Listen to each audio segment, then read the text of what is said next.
We came in yesterday afternoon from Florida, and this is the slip space that we found that we were literally lucky to get. It's a sublet that I found only after working the phone for many calls.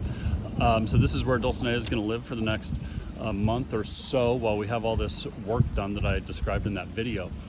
Interesting thing is that this dock is not floating, it's a fixed dock. So a floating dock would move with the boat as the tides go up and down, right? This dock is fixed, which means as the boat goes up and down with the tides, the dock does not.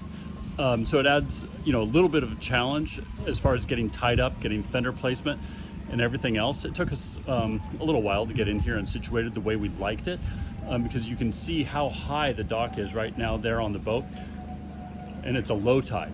We came in at a high tide, so the boat was effectively a lot higher.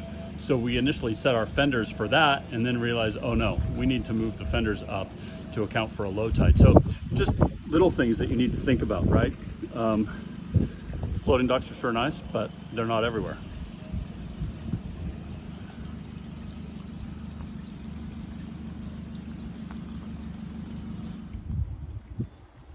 One more really important thing to consider when you're tying up at one of these fixed docks is the length of your dock lines. You need to make sure your dock lines are long enough so that they, can move properly and allow the movement of the boat as the tide comes up and down. This is not the time to be using those short, breast lines that'll keep the boat tight to the dock. Not a good idea here. You're going to rip the cleat off the dock or the boat. Another really important thing to consider is to make sure that no part of the boat is extending underneath the dock.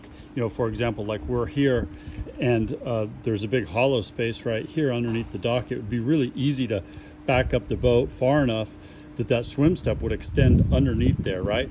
Well, as the tide comes up, that swim step would get trapped under there and something's going to break, either the swim step or the dock, one of the two.